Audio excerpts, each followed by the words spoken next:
आगे आगे गोपी और पीछे पीछे मेरे श्याम सुंदर। 5 वर्ष का बालक तो वैसे भी भगवान का स्वरूप है। हाँ भाभी। बोले लाला का बताऊं तुमको, बहुत मन कर रो तुम्हारे दर्शन करवे को, तो मैंने सोची ला मैया को गोबर थापे आऊं ने 1-2-4 बात तुमते कर लूंगी। गोपी ने 1-2 उपला ऐसे लगाया, सोची कि ये मैं उपले ऐसे लगाती रहूंगी तो कन्हैया के दर्शन कैसे करूंगी। तो बहाना ढूंढा कि अरे लाला देख, मोकू भी नेक जल्दी है और तोकू भी ग्वालन के संग खेलवे जानो होएगो। तू ऐसो कर, जे गोबर के गोल गोल गोंदा बना बना के दे तो जा, मैं इन्हें थापती जाऊंगी। जितने गोंदा तू मोकू देगो उतने माखन के लौंदा में तोकू दूंगी। अरे अभी तो ताली बजा के रखो, बहुत बजानी पड़ेंगी। हम ब्रजवासी हैं, ऐसी ऐसी लीला सुना के जाएंगे कि मेरे ठाकुर तुमको नजर आएंगे ही आएंगे।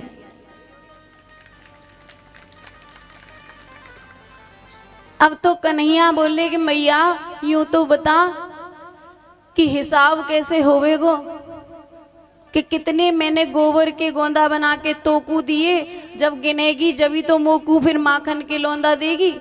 अब तो गोपी बोली अरे कन्हैया मैं तो पढ़ी लिखी ना हूँ, बोरी बारी हूँ, मेरे माँ बाप ने छोटेपन में ब्याह कर दियो, पढ़ायो ना है। अरे भाभी अभी तो मैं भी छोटो सो हूँ, मैं भी ना पढ़ो हूँ, तो का करो जाए। तो गोपी ने कही कन्हैया जब तुम एक गोबर को गोंदा मेरे हाथ में दोगे तो मैं एक टिपका तुम्हारे गाल पे लगा दे करूंगी, और जब पूरा है जाएगा तो कहू पढ़े लिखे थे गिनवा लेंगे। बोले जी ठीक है। अब सामने कन्हैया खड़े कर लिए, वो देते जाए वो मारती जाए, वो देते जाए वो मारती जाए। कन्हैया का पूरा मुंह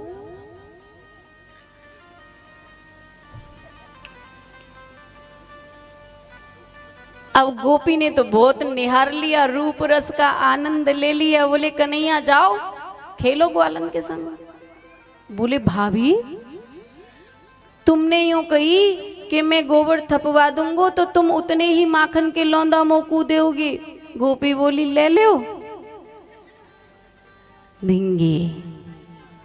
अब तो कन्हैया गुस्सा के मारे मुंह फुला के यशोदा मैया के पास पहुंचे, और जो ही यशोदा मैया ने श्याम सुंदर का गुलाबी गुलाबी गालों का दर्शन किया, पूरा मुखारविंद गोबर से, बोली लाला रोज मैं इतना सुंदर श्रृंगार करती हूँ, पर वाते हूँ ज्यादा सुंदर श्रृंगार आज तेरो कौन ने कर दियो। अरे सज मत श्याम नजर लग जाएगी, सज मत श्याम नजर लग जाएगी। अरे सज मत श्याम नजर लग जाएगी, सज मत श्याम नजर लग जाएगी। बरसाने की गुजरी ओ, बरसाने की पीछे पड़ जाएगी। सज मत श्याम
यशोदा मैया बड़ा सुंदर इस झांकी का दर्शन करके मंत्र मुग्ध होती हैं।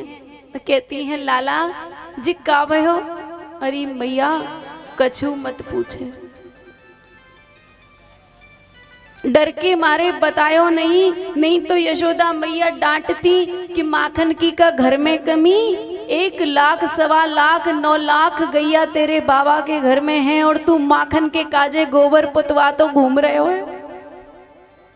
बताई नहीं कि जे गोबर काय को लगो है, नहीं तो फिर मैया जाने नहीं देगी। आज शाम को गाय का दूध जब निकल के आता है तो मैया चूल्हे पे दूध गर्म कर रही है। गोद में बैठ गए कन्हैया। बालक जब लाड़ में होते हैं ना तो माँ से बड़ा प्रेम करते हैं। यशोदा मैया के गाल पर हाथ फेर करके पूछते हैं मैया एक बात पूछूं? मैया ने कही हाँ लाला बोलो। कि यूं बता कि दुनिया में तू सबसे अधिक प्रेम कौन ते करे है? यशोदा मैया बोली लाला पहली बात तो तू मेरे 80 साल में भयो है, और दूसरी बात संसार में माँ अपनी औलाद से बढ़ के काउते प्रेम ना करे। माने मैं सबसे अधिक तोते प्रेम करूं। अब चूल्हे पे दूध गर्म है रहे हो। कन्हैया ने धीरे से चुपके से जो चूल्हे की लकड़ी थी थोड़ी और अंदर कर दी। चूल्हे की आग भड़क उठी।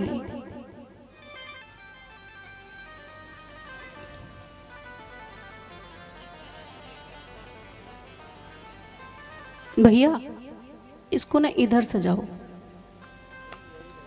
कथा के सामने बिल्कुल मैंने सुबह ही कह दिया था जो कुछ करनी है तैयारी सुबह कर देते। अब मुझे डिस्टर्ब सामने कुछ नहीं चाहिए, इधर सजा लो। बोल बांके बिहारी लाल की जय। क्योंकि आज लीलाओं का ध्यान, लीलाओं का जो ध्यान चिंतन करता है ना आनंद से, उसका आनंद है, बाकी सब तो फीका है।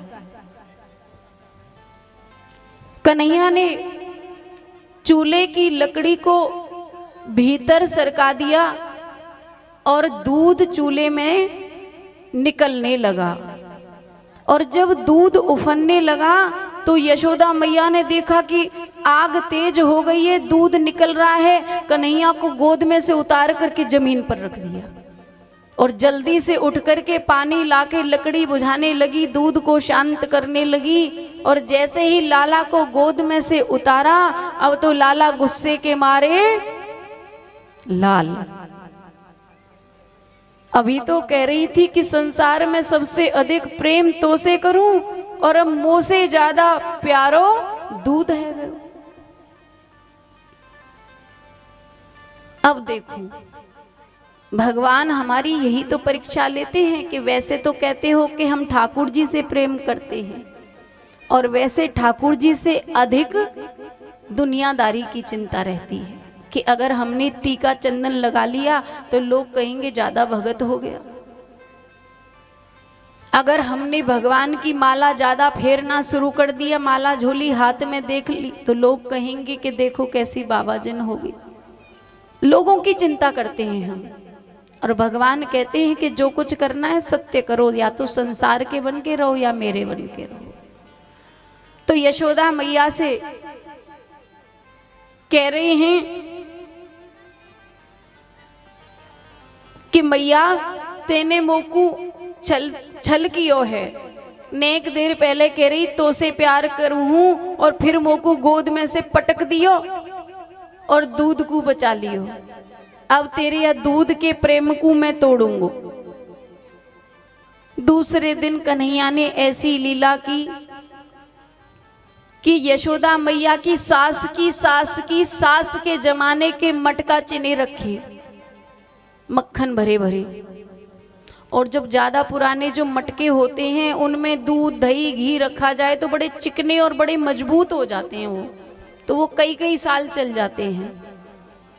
तो एक के ऊपर एक, एक के ऊपर एक मटके चीनी रखे थे, घी मक्खन दूध दही भरा रखा रहता था उस कमरे में। कन्हैया खिड़की से घुसे और एक लठिया उठाई और नीचे के सारे मटकों में धम धम धम नारायण नमो नमः, एक एक करके ऊपर के सारे मटके धड़ाम धड़ाम धड़ाम करके नीचे। अब खिड़की में से घुसे और खिड़की में ते ही निकल गए। अब यशोदा मैया ने आवाज देखी कहाँ ते आई, गेट तो सबरे बंद हैं, फिर भी जाकर के द्वार से देखी, खोल के देखी तो सबरो मक्खन बिखरो पड़ो है, दूध दही बिखरो पड़ो है। इतने में पीछे से एक गोपी आ गई और कन्हैया को कूदते हुए वह गोपी ने देख लियो। फिर गोपी मुस्कुरा के चुप रह गई। पूछी यशोदा मैया का भयो? बोली अरे गोपी कछु मत पूछ, शायद मोते कछु गलती से ये कमरा को गेट खुलो रह गयो होगो, कोई बिल्ली बिल्ली घुस गई, सबरे दूध दही को नुकसान कर गई। गोपी बोली अरे मैया तेने देखी कि बिल्ली की बिलौटाओ। अब सीधी तो बताई नहीं कि तेरो कन्हैयाओ, अब यूं ही पूछ ली कि बिल्ली की बिलौटाओ। ऐसी ऐसी लीला हमारे कन्हैया करते। अब जब श्याम सुंदर देख रहे हैं कि सब गोपियों का मन करता है कि कन्हैया के एक बार दर्शन हो जाएं, झलक मिल जाए, तो ब्रज में कन्हैया आए ही इसलिए थे कि पिछले जन्म के पूर्व जन्मों के न जाने कितने ऋषि मुनि गोपी बनकर के ब्रज में जन्म लिए थे, उनको आनंद देने के लिए ही आए थे। कहा मैया अब मैं गैया चराने जाया करूंगा ग्वालों के साथ। बोली अभी नहीं, अभी तुम छोटे हो, नेक बड़े हो जाओ तो थोड़ो सो खेलवे को तो बाहर जाने दिया कर। बोली लाला तू मेरे बहुत बरसन में भयो है, मैं तो को आखन ते ओझल ना कर सकूं। बोली मैया ऐसो मत कर, नेक खेले आन देकर।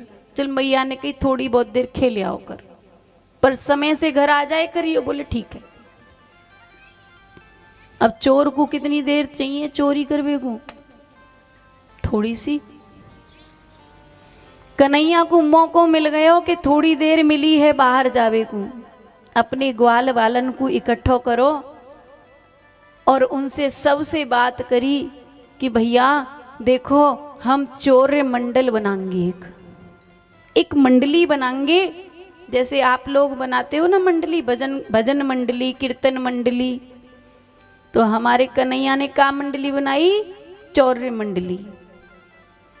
अब ग्वाल वाल बोले भैया तू नंद बाबा को छोरा है और तू नंद बाबा को छोरा है कि चोरी करेगो? कन्हैया बोले का है गो,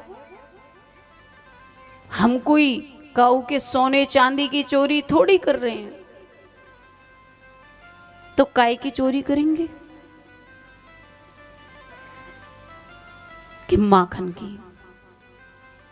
अब तो ग्वाल वाल सिर पकड़ के बैठ गए, तेरे बाबा के यहाँ 9 लाख गाय हैं और तू माखन की चोरी करेगो? बोले मेरे बाबा के यहाँ 9 लाख गाय हैं, लेकिन तुम जैसे कितने ग्वालन के यहाँ एक गाय ना हैं, तो तुमको चोरी करूंगो, मैं थोड़ी खाऊंगो। अब तो ग्वाल वाल खुश, माखन खावे को मिलेगो, रोज चोरी कन्हैया करेगो, माखन हमें मिलेगो। अगर राम कथा सुनी हो या रामायण पढ़ी हो आप में से, तो भगवान राम ने बंदरों को वचन दिया था कि तुम्हारा कर्ज मैं पूरा करूंगा अगले जन्म में। तो जितने भी ये जो ग्वाल वाल थे ना आनंद ले रहे थे, वो बंदर ही तो थे। खूब माखन खिलाया, क्योंकि पुल बनाया था, कितनी मेहनत की थी, कितना परिश्रम किया था। अब कन्हैया एक एक गोपी के घर में जाते हैं एक ब्रज की गोपी का नया ब्याह हुआ था, जैसे बहुएं हमारी घूंघट लगा लगा के बैठी रहती है ना, तो नई ब्याह करके आई तो उसकी सास ने आते ही आते उसको एक बात समझाई कि देख, जा खिड़की ते कबू झांकियो मत, या खिड़की ते कबू झांकियो मत।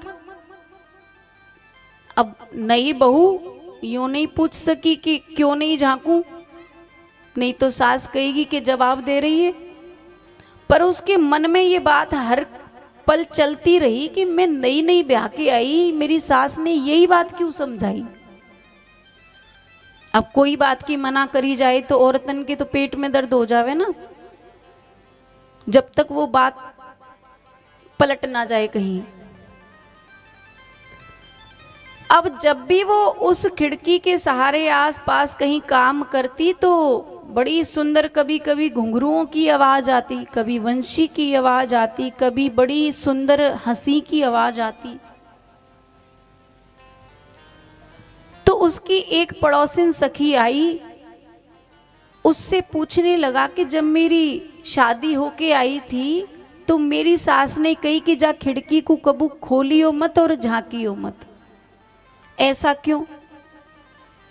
तब उस गोपी ने बताई कि तुझे पता है, हमारे गांव में एक नंद जी का छोरा है,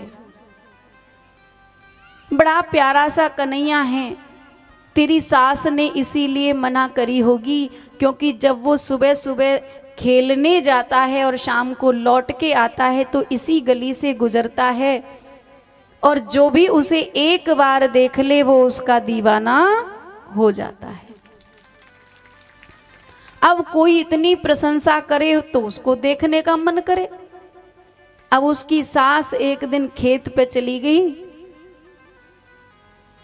कन्हैया ने उस गोपी के मन के भाव को समझ लिया कि सास के डर के मारे बेचारी खिड़की नहीं खोलती है,